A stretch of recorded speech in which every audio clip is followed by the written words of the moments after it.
Hello guys, welcome back to fab classes. दोस्तों, आज की इस वीडियो में हम वाइटल स्टैटिस्टिक्स के ऊपर इम्पॉर्टेंट एमसीक्यू करने वाले हैं। देखिए, ये जो क्वेश्चन है लेटेस्ट पैटर्न के ऊपर बेस्ड हैं और इस वीडियो लेक्चर में मैं आपको ऑप्शंस को एलिमिनेट करना है वो भी बताने की कोशिश करूंगा कि आप करेक्ट आंसर तक कैसे पहुंच सकते हो अपनी लिमिटेड नॉलेज के होते। यानी कि अगर आपको थोड़ी बहुत नॉलेज है तो आप उसका यूज़ करके कैसे एलिमिनेट करके अपने करेक्ट आंसर तक पहुंच सकते हो। ठीक है, तो बिना टाइम को वेस्ट किए हम अपने इस वीडियो लेक्चर को शुरू करते हैं। तो हमारा पहला क्वेश्चन है, consider the following statements regarding vital statistics. तो वाइटल स्टैटिस्टिक्स के बारे में हमें कुछ स्टेटमेंट्स दी गई हैं, हमें इनको पढ़ के बताना है कि कौन सी स्टेटमेंट जो है वो करेक्ट है। ठीक है, तो हमारा पहली स्टेटमेंट है, it deals with the quantitative study of human population events such as birth, deaths, marriages and migration. तो क्या वाइटल स्टैटिस्टिक्स जो है वो एक क्वांटिटेटिव स्टडी है जो कि ह्यूमन पॉपुलेशन इवेंट्स को स्टडी करती है, जैसे कि बर्थ, मैरिजेस, माइग्रेशन। तो ये ऑप्शन बिल्कुल सही है, जी हाँ, ऐसा ही है। ऑप्शन टू है, registration of births and deaths in India is legally governed by the Registration of Births and Deaths Act of 1969। तो क्या registration of births and deaths India में कौन जो है लीगली गवर्न करता है? Registration of births and deaths act of 1969। तो जी बिल्कुल भी ये सही आंसर है। तो वाइटल स्टैटिस्टिक्स के बारे में जो तीसरा पॉइंट दिया गया है वो है, vital statistics data are collected exclusively through the census method conducted every 10 years. तो क्या जो वाइटल स्टैटिस्टिक्स का जो डाटा है वो सिर्फ सेंसस मेथड से कंडक्ट किया जाता है जो कि हर 10 साल बाद होता है? तो नहीं। देखिए, अगर ऐसा हो तो इस जो टाइम पीरियड के बीच में कितना कुछ जो है मिस हो जाए। ठीक है ना, तो इस हिसाब से ये स्टेटमेंट जो है बिल्कुल गलत है। तो उस हिसाब से हमारा राइट आंसर आएगा 1 एंड 2 स्टेटमेंट ओनली। तो 1 एंड 2 स्टेटमेंट यानी कि राइट आंसर है बी। ठीक है, तो आप इसका एक्सप्लेनेशन भी हम पढ़ लेते हैं। देखिए, स्टेटमेंट 3 इनकरेक्ट है क्योंकि वाइटल स्टैटिस्टिक्स जो है वो कलेक्टेड कंटिन्यूसली होती है सिविल रजिस्ट्रेशन सिस्टम से और सैंपल रजिस्ट्रेशन सिस्टम से, और सिर्फ जो है डेसिमल सेंसिस यानी कि 10 साल के बाद नहीं होती। ठीक है ना, तो इस हिसाब से हम एलिमिनेट कर सकते हैं किसको? 3 को, और अपने राइट आंसर तक पहुंच सकते हैं। ठीक है, तो क्वेश्चन नंबर 2 की ओर बढ़ते हैं। हमारा क्वेश्चन नंबर 2 है,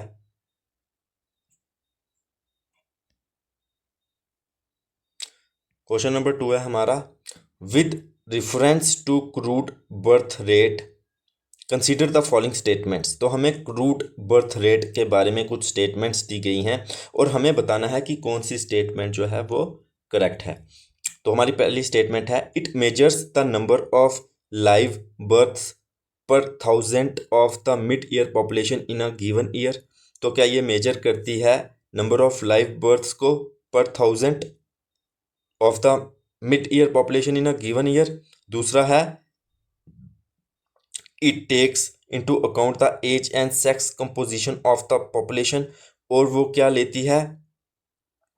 एज और sex composition of the population को जो है वो कंसीडर किया जाता है इसमें। और ऑप्शन टी है, it is called crude because its denominator includes people who are not at risk of giving birth. देखिए, ऑप्शन 3 है कि इसको क्रूड इसीलिए कहा जाता है क्योंकि इसकी डिनोमिनेटर में ऐसे पीपल आते हैं जो कि रिस्क में नहीं है बर्थ देने के, यानी कि मेन एंड चिल्ड्रन। तो आपने 3 के 3 स्टेटमेंट्स पढ़े होंगे, आपको पता लग गया होगा कि इसका राइट आंसर क्या है। देखिए, जो हमारी पहली स्टेटमेंट है कि ये मेजर करती है नंबर ऑफ लाइव बर्थ पर thousand of the mid year population, ये बिल्कुल सही है। ठीक है, और जो हमारी दूसरी जो है statement, it takes into account the age and sex composition of the population, देखिए ये गलत है। ठीक है, और थर्ड है, it is called crude because its denominator includes people who are not at risk of giving birth, man and children. यानी कि इसमें टोटल पॉपुलेशन ली जाती है। इसका कहने का मतलब क्या है कि क्रूड बर्थ रेट में ना टोटल पॉपुलेशन ली जाती है, मतलब सेम चीज़ है। तो उस हिसाब से हमारा दूसरा गलत है। तो दूसरा इसमें है और इसमें भी है। तो राइट आंसर इस हिसाब से आया सी। ठीक है, अब इसकी एक्सप्लेनेशन भी पढ़ेंगे हम। तो एक्सप्लेनेशन क्या है, देखिए स्टेटमेंट 2 इनकरेक्ट है क्योंकि जो क्रूड बर्थ रेट है वो इग्नोर करती है एज और सेक्स स्ट्रक्चर को पॉपुलेशन का, तभी इसको क्रूड कहा जाता है। समझ आई? इसमें तभी कहते हैं ना टोटल लिया जाता है। तो इस हिसाब से हमारा राइट आंसर आएगा सी 1 एंड 3। खैर क्वेश्चन नंबर 3 की ओर बढ़ते हैं। हमारा क्वेश्चन नंबर 3 है which of the following statements regarding the general fertility rate is are incorrect. तो हमें इसमें बताना है कि इनकरेक्ट कौन सी है। ठीक है ना, तो क्वेश्चन जो होता है ना उसको बड़े ध्यान से पढ़ना होता है कि हमें करेक्ट पूछा गया है या इनकरेक्ट पूछा गया है। ठीक है, तो हमारा पहला है general fertility rate considers only the female population in the child bearing age group usually 15 to 49 years in the denominator. तो इसमें बोला गया है जीआरएफ जो है वो सिर्फ फीमेल पॉपुलेशन को लेता है जो कि चाइल्ड बेयरिंग एज में होती है। ठीक है ना, डिनोमिनेटर में। और दूसरा है कि जो जर्नल फर्टिलिटी रेट है वो कंप्लीटली एलिमिनेट कर देती है the effect of age distribution within the reproductive female group. तो ये कंप्लीटली एलिमिनेट कर देती है इस फैक्ट को। ठीक है ना, कि किसको कि जो रिप्रोडक्टिव एज होती है फीमेल में उसके डिस्ट्रीब्यूशन को एलिमिनेट कर देती है। ये सेकंड स्टेटमेंट हमें ये कह रही है। और थर्ड हमें क्या कह रही है कि जो जर्नल फर्टिलिटी रेट है वो ज़्यादा रिफाइंड मेजर ऑफ फर्टिलिटी होता है देन क्रूड बर्थ रेट। तो देखिए आपने अपना आंसर मार्क किया होगा। तो हम सीधे राइट आंसर की ओर बढ़ते हैं। तो राइट आंसर है हमारा 2 ओनली। ठीक है, 2 ओनली क्यों है, देखिए जो जर्नल फर्टिलिटी रेट होता है वो आइसोलेट करता है वुमेन को 15 से 49 ईयर का। ठीक है ना, इसका क्या मतलब है कि it still ignores age variation within that group, fertility difference between ages 20 to 24, 40 to 44, all that. Statement जो 1 and 3 है वो करेक्ट स्टेटमेंट है और जो स्टेटमेंट 2 है वो इनकरेक्ट है। उम्मीद है कि आपको समझ आया होगा। अगर नहीं आया तो फिर से मैं समझाने की कोशिश करता हूँ। मैं आपको डायरेक्ट आंसर के पर इसलिए लेके जाता हूँ कि वीडियो की लेंथ ज़्यादा बड़ी ना हो, लेकिन फिर भी हो ही जाती है, क्या करें। देखिए इसमें है कंप्लीटली, जब भी जहाँ पर ऑलवेज कंप्लीटली ऐसा वर्ड आ जाए ना तो आपको समझना है कि ये स्टेटमेंट थोड़ी क्या है सुपरफ्लोइस है, तो ये गलत हो सकती है। इसमें क्या कि general fertility rate completely eliminate कर देती है एज इफेक्ट डिस्ट्रीब्यूशन को, तो ये बिल्कुल गलत है। ठीक है ना, तो 2 किस में है, 2 इसमें है। तो इसमें हमें बताना है कि इनकरेक्ट कौन सी है, तो 2 ओनली, सिर्फ 2 इनकरेक्ट है, बाकी जो सब हैं 1 and 3 वो करेक्ट हैं। समझ आई? खैर क्वेश्चन नंबर 4 की ओर बढ़ते हैं। हमारा क्वेश्चन नंबर 4 है consider the following statements regarding the total fertility rate. अब हमें टोटल फर्टिलिटी रेट के बारे में जो है बताना है। देखिए टोटल फर्टिलिटी रेट के बारे में पहली स्टेटमेंट है कि total fertility rate represents the average number of children a woman would bear during her lifetime if she experience current age specific fertility rate. ठीक है, और दूसरी स्टेटमेंट है total fertility rate is calculated by summing up the age specific fertility rate for single year age group। और third है a total fertility rate of approximately 2.1 is considered the replacement level fertility। देखिए अगर आपने थोड़ा बहुत भी पढ़ा तो आपको इतना तो पता होगा कि जो स्टेटमेंट 3 है वो बिल्कुल एक्यूरेट है। ठीक है ना, स्टेटमेंट जो 3 है वो बिल्कुल क्या है, वो बिल्कुल एक्यूरेट। तो अगर स्टेटमेंट जो 3 है वो बिल्कुल एक्यूरेट है तो हम देखते हैं 3 किस किस में है। अच्छा 3 इसमें है और इसमें भी है, मतलब कि इनमें से कोई ऑप्शन हो सकता है, तो हमने ए को एलिमिनेट ऐसे कर लिया। खैर अब जो पहला दिया ना कि total fertility rate represent the average number of children a women would bear during her lifetime if she experiences current age specific fertility rates, तो ये भी बिल्कुल एक्यूरेट है। ठीक है। और दूसरा है कि टोटल फर्टिलिटी रेट, उसको हम कैलकुलेट कैसे करते हैं, अगर हम सम अप करते हैं ए स्पेसिफिक फैसिलिटी रेट्स को सिंगल ईयर एज ग्रुप के लिए, तो ये भी एक्यूरेट है। तो इस हिसाब से हमारा राइट आंसर आएगा D, all of the above. ठीक है। तो इसका थोड़ा एक्सप्लेनेशन भी समझने की कोशिश करते हैं। देखिए, स्टेटमेंट 1 डिफाइन करता है कि टोटल फर्टिलिटी रेट जो है वो एक्यूरेटली है, और स्टेटमेंट 2 जो है वो ये डिस्क्राइब करता है कि जो मैथमेटिकल डेरिवेशन है वो क्या है। वो सिंपल क्या है कि हम सम करते हैं ए स्पेसिफिक फर्टिलिटी रेट को सिंगल ईयर की। ठीक है ना।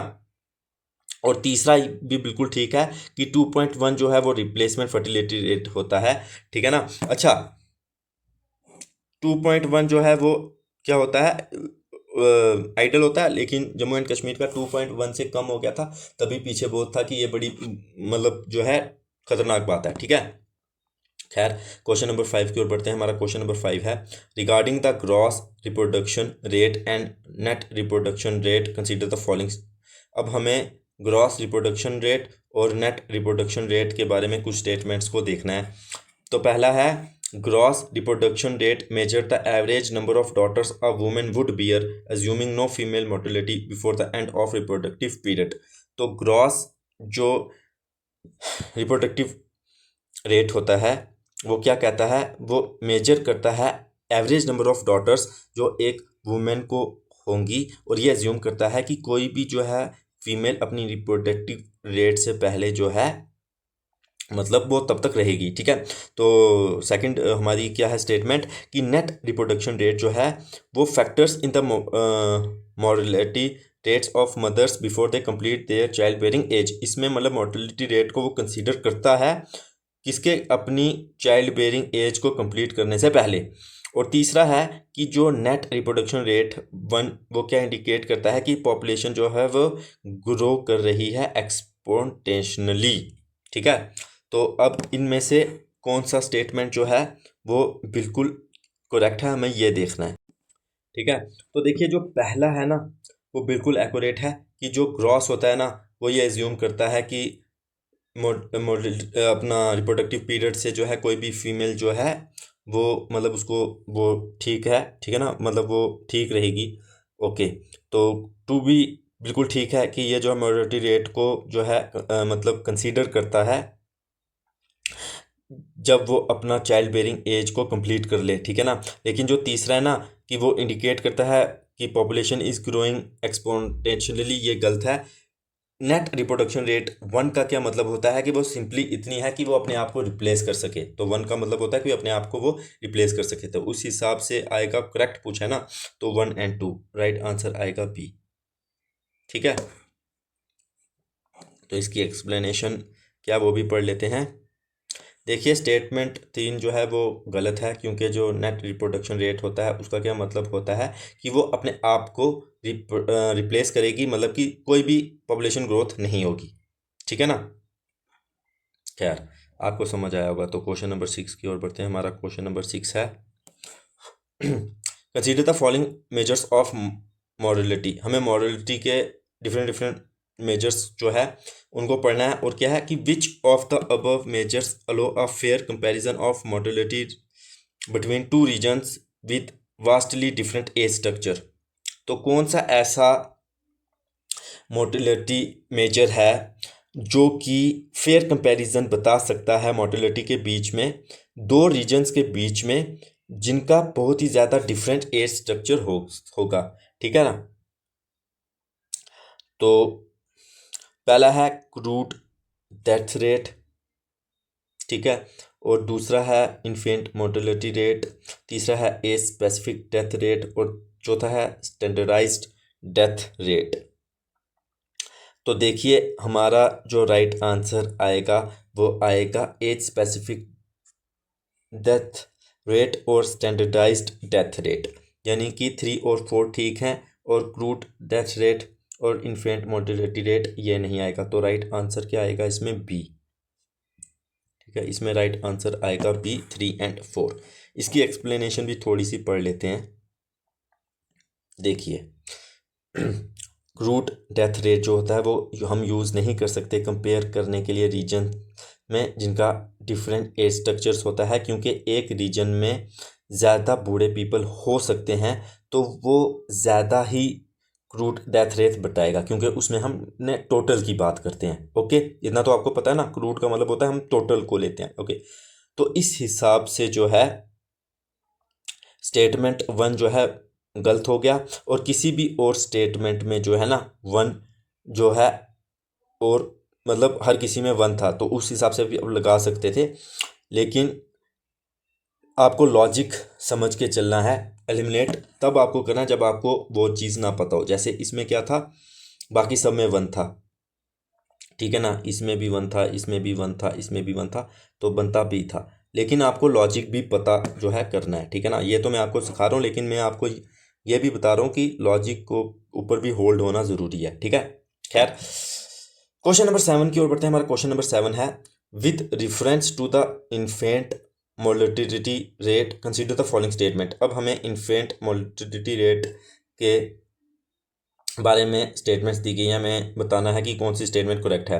The denominator for calculating infant mortality rate is the total number of live births during the given year, ठीक है। दूसरा है, it measures the number of infant deaths under 5 year of age per 1000 live births, ठीक है। और तीसरा है कि infant mortality is considered one of the most sensitive indicators of a nation socio economic development and health care standard. देखिए, पहली statement तो ठीक है और तीसरी भी ठीक है, मतलब गलत दूसरी है। तो इस हिसाब से राइट आंसर आएगा सी 1 एंड 3, क्योंकि ये मेजर करती है number of infant deaths under 1 year, 5 year नहीं होता। तो इस हिसाब से सेकंड ऑप्शन हमारा गलत होता है। तो राइट आंसर हमारा होगा सी।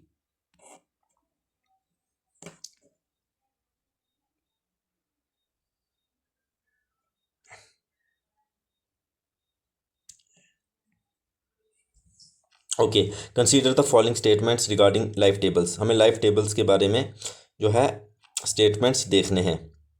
अच्छा, पहली स्टेटमेंट है, a life table summarizes the mortality experiences of a hypothetical cohort of newborn individuals throughout their lives.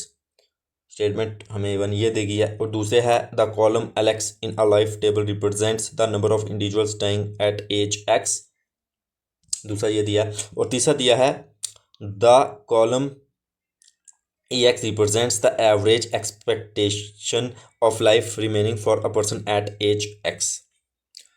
तो इसमें से हमें बताना है कि कौन कौन सी स्टेटमेंट करेक्ट है। देखिए, स्टेटमेंट 1 बिल्कुल एक्यूरेट है कि a life table summarizes the mortality experience of hypothetical cohort of newborn individuals throughout their lives. तो स्टेटमेंट 1 बिल्कुल ठीक है, और स्टेटमेंट 3 भी ठीक है कि जो कॉलम EX है वो रिप्रेजेंट करता है average expectation of life remaining for a person at age x. लेकिन जो हमारा स्टेटमेंट 2 है वो गलत है, ठीक है ना। तो उस हिसाब से हमारा ऑप्शन आएगा 1 एंड 3, यानी कि राइट आंसर आएगा ए। ओके, तो राइट आंसर हमारा आएगा ए। अब हम देखते हैं कि स्टेटमेंट 2 फॉल्स क्यों है। फॉल्स इसलिए है क्योंकि जो एलेक्स होता है ना वो रिप्रेजेंट करता है number of survivors at exact age x, ठीक है ना। यहाँ पर क्या बात होती है, नंबर ऑफ सर्वाइवर्स की बात होती है। और जो DX होता है ना वो रिप्रेजेंट करता है number of deaths between age x and X+1, ठीक है ना। तो बस ये आपको चीज़ें याद रखनी है। ओके, उम्मीद है कि आपको थोड़ा बहुत समझ आ रहा होगा यार। एक तो PDF ये। ओके, क्वेश्चन नंबर 9 है, which of the following conditions must hold true for net reproduction rate and gross reproduction rate, ठीक है ना। और हमें बताना है कि करेक्ट आंसर क्या है, ठीक है ना, हमें करेक्ट बताना है। तो क्या है कि net reproduction rate can never exceed gross reproduction rate. तो NRR कभी भी GRR से बड़ा नहीं हो सकता। तो ये अगर आप अकाउंट भी पढ़ रहे हो तो आपको पता होगा कि ग्रॉस कभी भी नेट से बड़ा नहीं होता है। तो इस हिसाब से पहली स्टेटमेंट हमारी बिल्कुल ठीक है। और दूसरी है कि जो नेट रिप्रोडक्शन रेट होता है वो ग्रॉस रिप्रोडक्शन रेट जो है पहले ऑप्शन पढ़ लेते हैं कि NRR is equal to GRR। अच्छा, कि नेट रिप्रोडक्शन रेट जो है वो ग्रॉस रिप्रोडक्शन रेट के बराबर हो सकती है if and only if there is zero mortality among the females from birth through the child bearing age. एक ही शर्त पर हो सकती है ये बराबर, ज़्यादा तो कभी हो ही नहीं सकती, लेकिन बराबर कब हो सकती है, सिर्फ एक ही हो सकता है कि ज़ीरो मोर्टेलिटी हो फीमेल्स की, उनकी बर्थ से लेके चाइल्ड बेयरिंग एज तक एक भी फीमेल जो है मतलब वो ना मरे, तो ये होता है। ठीक है, तो इस हिसाब से ये सेकंड भी बड़ा है, मतलब ठीक है, एक्यूरेट है।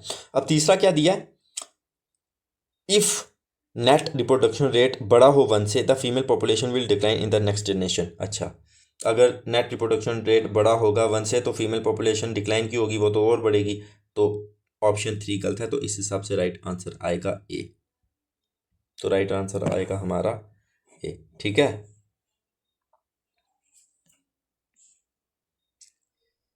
खैर क्वेश्चन नंबर 10 की ओर बढ़ते हैं। हमारा क्वेश्चन नंबर 10 है, consider the following statements regarding the age specific fertility rate. तो हमें क्या करना है, एज स्पेसिफिक फर्टिलिटी रेट के बारे में कुछ स्टेटमेंट्स दी गई हैं, उनको पढ़ना है। ओके, तो बताना है कौन सी जो है स्टेटमेंट ठीक है। तो हमारा पहली स्टेटमेंट है, it is calculated as the ratio of live births to women in a specific age group to the total female population of that age group multiplied by 1000। तो पहला कि हम इसको कैलकुलेट करते हैं as a ratio of live births to women in a specific age group, किस women को, उस वुमेन की स्पेसिफिक एज ग्रुप में, और किससे, total female population of that group, कि उस ग्रुप की टोटल फीमेल पॉपुलेशन कितनी है, और उनको उसको मल्टीप्लाइड करते हैं 1000 से। और ये स्टेटमेंट बिल्कुल एक्यूरेट है। और दूसरी है, it helps in analysing the age pattern of fertility across different productive age brackets.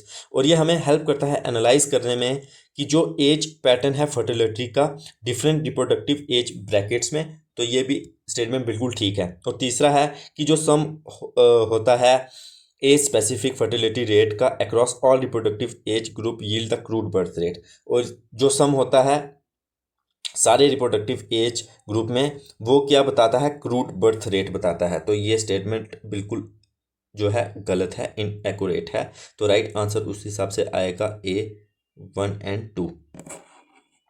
ठीक है, तो इसका लॉजिक क्या है, देखिए स्टेटमेंट तीसरी जो है वो गलत है, क्योंकि जो जब हम ए स्पेसिफिक फर्टिलिटी रेट को सम करते हैं तो वो टोटल फर्टिलिटी रेट बताती है, ना कि क्रूड बर्थ रेट बताती है। तो ये आपको याद रखना है, वो बताती है टोटल फर्टिलिटी रेट, ना कि क्रूड बर्थ रेट। ठीक है, तो राइट आंसर उस हिसाब से हमारा आया ए।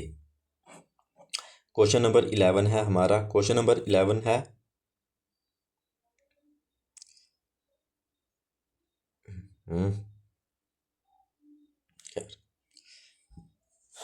with reference to maternal mortality ratio consider the following these statements।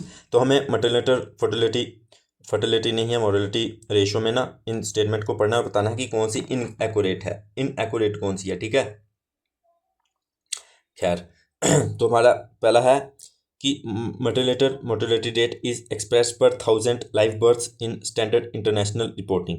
तो ये कैसे किया जाता है, 1000 लाइव बर्थ्स के ऊपर एक्सप्रेस किया जाता है। ठीक है, दूसरा, it measures death of women during pregnancy और within 42 days of termination of pregnancy due to pregnancy related causes. और ये मेजर करती है डेथ ऑफ वुमेन्स या तो प्रेगनेंसी के दौरान या तो with in 22 days of termination of pregnancy. जब भी प्रेगनेंसी मतलब कि प्रेगनेंसी के बाद 42 डेज के अंदर अगर कुछ ऐसा इवेंट होता है, उसको भी ये कंसीडर करते हैं। और किसकी वजह से, अगर प्रेगनेंसी रिलेटेड इशू काज है तो। ठीक है ना, तो ये स्टेटमेंट तो ठीक है। और स्टेटमेंट 3 है, it is a key metric for evaluating maternal health care service. और ये की मैट्रिक होता है, ये एवुलेट करने के लिए मटेरियल हेल्थ केयर सर्विसेज को। तो अब आप क्या कर सकते हैं, देखो 2 तो ठीक है, लेकिन 2 इसमें भी दिया है और उसमें भी दिया है। खैर होच पोच हो जाता है तो काटना पड़ता है इसको। तो अब ठीक है, फिर से तो देखिए, इसमें गलत स्टेटमेंट जो है वो है पहली, कि जो MMR है वो एक्सप्रेस किया जाता है पर 1000 live birth standard international reporting में। यह गलत है, बाकी दूसरा और तीसरा ठीक है। तो इस हिसाब से इनकरेक्ट जो है वो आएगा A1 ओनली। ठीक है ना। मैंने 2 का इसलिए बताया था कि 2 से हम कैसे लगा सकते हैं, तो उससे भी बढ़ रहा था। इसमें एक ऑप्शन सी भी बच रहा था जो कि कर सकता है, लेकिन अगर आपको थोड़ा सा भी लॉजिक लगाओ तो तीसरा जो है वो मतलब सिंपली बता रहा है कि मैट्रिक होता है एवलेट करने के लिए मटेरियल हेल्थ केयर सर्विस, तो ये तो होता ही है। तो इससे आप थोड़ा सा अपना जो है ना माइंड लगा सकते थे। खैर, अच्छा इसका लॉजिक ये पढ़ लेते हैं हम कि लॉजिक क्या है इसका यार। तो लॉजिक सिंपल ये है, स्टेटमेंट 1 जो इनकरेक्ट है क्योंकि जो MMR है वो कन्वेंशनली एक्सप्रेस किया जाता है 1 लाख लाइफ बर्थ्स के ऊपर, ना कि 1000 के ऊपर। तो ये याद रखना किस पर एक्सप्रेस किया जाता है, 1 लाख लाइफ बर्थ्स, ना कि 1000 लाइफ बर्थ्स। उम्मीद है कि आपको समझ आया होगा। तो क्वेश्चन नंबर 12 की ओर बढ़ते हैं। हमारा क्वेश्चन नंबर 12 है,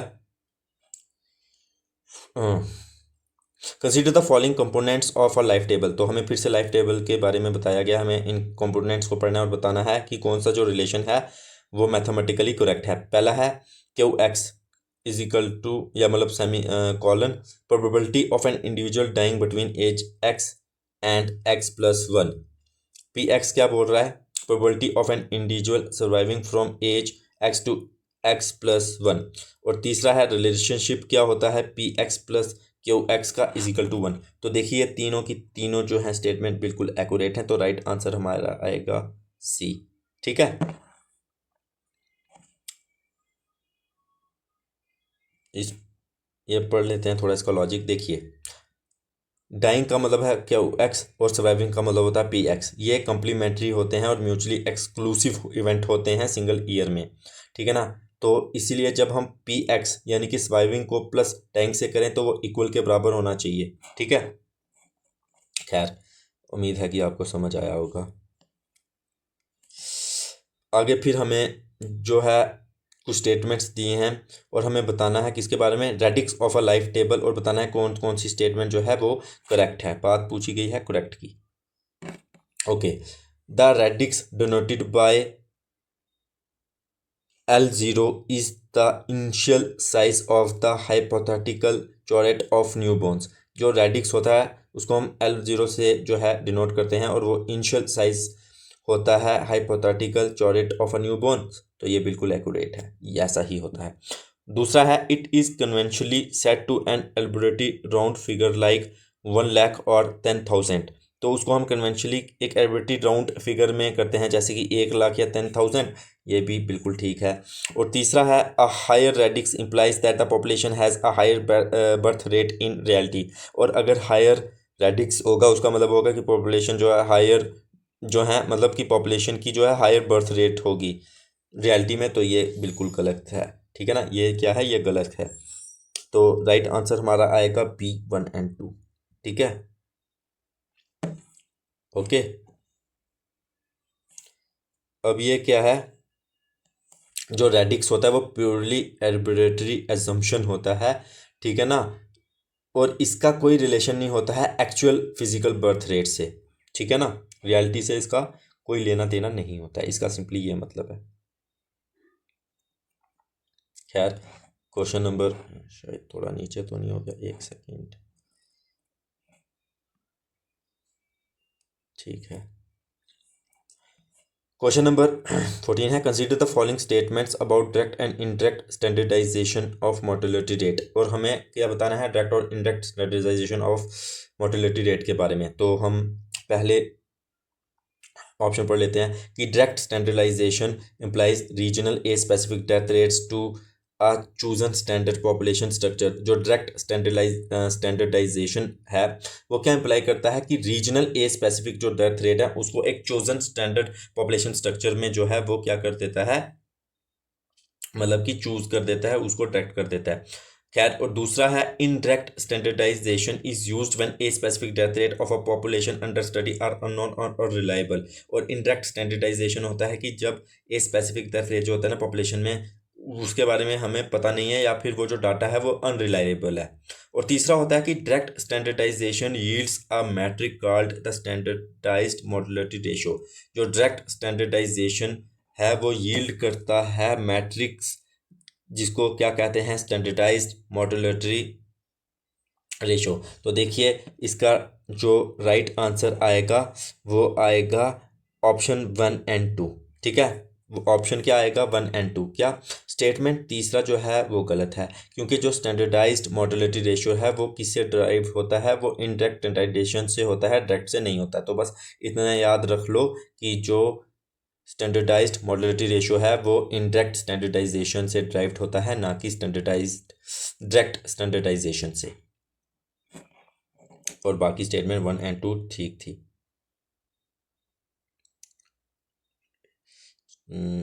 तो ये सेट नहीं बैठ रहा, टाइम वेस्ट होता है। ओके फिर से हमें स्टेटमेंट्स कुछ दी गई हैं सैम्पल रजिस्ट्रेशन सिस्टम के बारे में, तो हमें बताना है कि करेक्ट स्टेटमेंट कौन सी है। ओके, तो पहला है it is a dual record system combining continuous registration with periodic retrospective surveys. ठीक है ना। तो देखिए क्या ये ड्यूअल रिकॉर्ड सिस्टम होता है जो कंबाइन करता है continuous registration with periodic retrospective surveys से, तो ये बिल्कुल स्टेटमेंट जो है वो एक्यूरेट है। और दूसरा है it provides reliable annual estimates of birth rate, death rate and infant mortality rate at national and state levels. तो क्या ये प्रोवाइड करता है रिलायबल एनुअल एस्टिमेट, तो बिल्कुल ये भी एक्यूरेट है। It is conducted under the supervision of the national statistical office, तो क्या ये नेशनल स्टैटिकल ऑफिस के अंडर सुपरविजन में ये कंडक्ट किया जाता है, तो बिल्कुल गलत, ये जो स्टेटमेंट गलत है। तो इस हिसाब से राइट आंसर आएगा ए 1 और 2। ठीक है, तो ये किसके अंडर किया जाता है, तो ये किया जाता है office of the registrar general of India. ठीक है ना, जो कि आता है मिनिस्ट्री ऑफ होम अफेयर्स, ना कि नेशनल स्टैटिस्टिक्स ऑर्गेनाइजेशन के अंदर, ऑफिस के अंदर। ठीक है, ऑर्गेनाइजेशन बोल रहा हूँ मैं भी। एक सेकेंड, ये भी गलत हो गया, 1 मिनट। ठीक है, देखिए क्वेश्चन नंबर 16 की ओर बढ़ते हैं हम। हमारा क्वेश्चन नंबर 16 क्या है,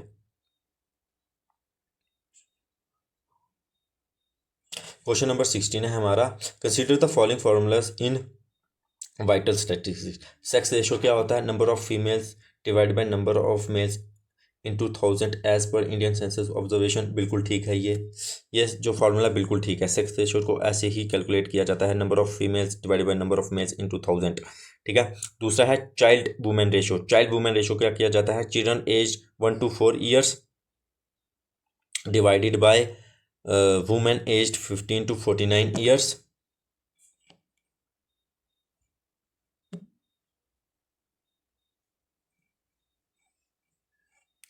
इसमें थोड़ा हो नहीं पा रहा है, एक तो इस पीडीएफ में भी इंटू एक सेकंड सेट करना पड़ेगा, एक सेकंड। खैर ये हो नहीं रहा, तो बस इतना ही होता है कि children aged 0 to 4 years divided by women age 15 to 49 years into 10 होता है ये। ठीक है ना, तो ये स्टेटमेंट भी जो है बिल्कुल एक्यूरेट है। ठीक है ना, पहली भी एक्यूरेट है, दूसरी भी एक्यूरेट है। अब तीसरी है कि जो पर्ल्स वाइटल इंडेक्स होता है वो क्या होता है, total births divided by total deaths into 100। तो ये स्टेटमेंट भी बिल्कुल ठीक है। तो इस हिसाब से राइट आंसर है D all of the above. ठीक है, D all of the above. Okay, तो पीडीएफ जो है ना थोड़ा ऐसे ही है, मतलब क्या ही बोले आप। खैर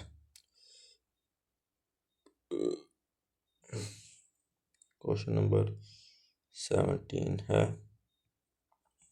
तो हमारी क्वेश्चन नंबर 17 क्या आता है, regarding neonatal mortality rate and post neonatal mortality rate consider the following. हमें इसके बारे में बताना है कि कौन सी स्टेटमेंट जो है ठीक है और कौन सी स्टेटमेंट जो है वो गलत है। ओके, ठीक है, तो पहली है neonatal mortality refers to deaths occurring within the first 28 days of life, तो ये स्टेटमेंट बिल्कुल ठीक है। एंड सेकंड है post neonatal mortality covers death occurring between 28 days and 1 year of life, ये स्टेटमेंट भी बिल्कुल एक्यूरेट है। और तीसरी है neonatal mortality is primary caused by environmental factors whereas post neonatal mortality is caused by dangerous या फिर इन dangerous और जेनेटिक फैक्टर्स। तो देखिए ये जो स्टेटमेंट है ना ये इनएक्यूरेट है, स्टेटमेंट 1 और 2 बिल्कुल एक्यूरेट है, तो राइट आंसर हमारा आएगा ए। चलिए अब लॉजिक पढ़ते हैं कि क्या है। देखिए जो स्टेटमेंट थी है वो रिवर्स कर रही है काज को। देखिए जो नियोनेटल डेथ्स होते हैं ना वो एक्चुअली काज्ड होते हैं इंडोजीनियस या फिर कॉन्जेनेटिकल या जिसे आप कह सकते हैं जेनेटिक फैक्टर्स से, ठीक है ना, जैसे कि बर्थ कॉम्प्लिकेशंस, प्रीमेच्योर डिलीवरी वगैरह वगैरह, ठीक है ना, मतलब इससे कॉन्जेनिटिकल, जेनेटिक नहीं कॉन्जेनिटिकल। जो पोस्ट नियोनेटल डेथ्स होती है ना वो कास्ट होते हैं जैसे कि एक्सोजेनिक्स या फिर इन्वायरमेंटल फैक्टर्स की वजह से, जैसे कि माल न्यूट्रिशन वगैरह वगैरह, ठीक है। तो ये इस हिसाब से स्टेटमेंट 3 जो थी वो गलत थी। स्टेटमेंट जो 18 है वो है consider the following statements regarding the stationary population and stable population. तो हमें स्टेशनरी पॉपुलेशन और स्टेबल पॉपुलेशन के बारे में दिया गया है, हमें देखना है कि कौन सी स्टेटमेंट जो है वो एक्यूरेट है। तो हमारा पहला ऑप्शन है a stable population has constant age specific birth rates and death rates over time resulting a fixed age distribution. देखिए स्टेबल है तो स्टेबल का मतलब ही क्या होता है, ठीक है ना, स्टेबल का मतलब ही यही होता है कि जिसमें जो है एक स्थिरता हो, स्थिरता का मतलब। तो उस हिसाब से जो हमारा ऑप्शन ए है वो एक्यूरेट है। और ऑप्शन बी क्या है, a stationary population is a special case of a stable population where the growth rate is zero. देखिए स्टेशनरी का मतलब ही होता है क्या, रुका हुआ, या फिर मतलब जो जिसे कहते हैं एक स्टैटिक पोजीशन। तो वो एक स्पेशल केस होता है स्टेबल पॉपुलेशन का जहाँ पर ग्रोथ रेट जो होती है वो ज़ीरो होती है, यानी कि नेट रिप्रोडक्शन रेट जो है वो 1 के बराबर होता है। तो ये भी बिल्कुल ठीक है। और तीसरा है इन अ स्टेशनरी पॉपुलेशन, स्टेशनरी पॉपुलेशन में जो टोटल बर्थ्स होते हैं वो टोटल डेथ्स के इक्वल होते हैं ऑल द टाइम्स। तो ये स्टेटमेंट भी बिल्कुल ठीक है। तो इस हिसाब से राइट आंसर आएगा डी, ठीक है। तो क्वेश्चन नंबर हम बढ़ते हैं 19 की ओर।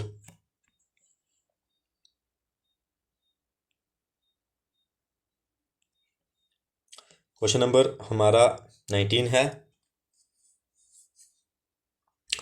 with reference to the gross fertility rate and net reproduction rate, which of the following is the primary reason why gross reproduction rate is always greater than or equal to net reproduction rate। मतलब कि GRR NRR से बड़ा या बराबर क्यों होता है, कभी भी NRR GRR से बड़ा क्यों नहीं होता, उसका कारण क्या है। तो GRR account for male birth while NRR ignores them. देखिए पहली स्टेटमेंट बिल्कुल गलत है। दूसरी है GRR assumes no female mortality before completing child bearing while NRR account for mortality. तो ये स्टेटमेंट बिल्कुल जो है एक्यूरेट है। देखिए ग्रॉस रिप्रोडक्शन रेट में ये एज्यूम किया जाता है कि कोई भी फीमेल जो है वो कोई प्रॉब्लम नहीं होगी जब तक कि वो कंप्लीट कर जाए अपनी चाइल्ड बेयरिंग एज को, लेकिन जो नेट रिप्रोडक्शन रेट है वो मोर्टेलिटी को भी कंसीडर करती है। इस वजह से जो है GRR बड़ा होता है NRR से या फिर इक्वल होता है, लेकिन NRR कभी भी GRR से बड़ा नहीं हो सकता। तो राइट आंसर आएगा बी। तो दोस्तों आज का हमारा लास्ट क्वेश्चन 20 कहाँ गया, ठीक है। Consider the following statements regarding the registration of vital events in India. Vital events जो इंडिया में है उसके बारे में हमें कुछ स्टेटमेंट्स दी गई हैं, हमें बताना है कि कौन सी स्टेटमेंट जो है वो करेक्ट है।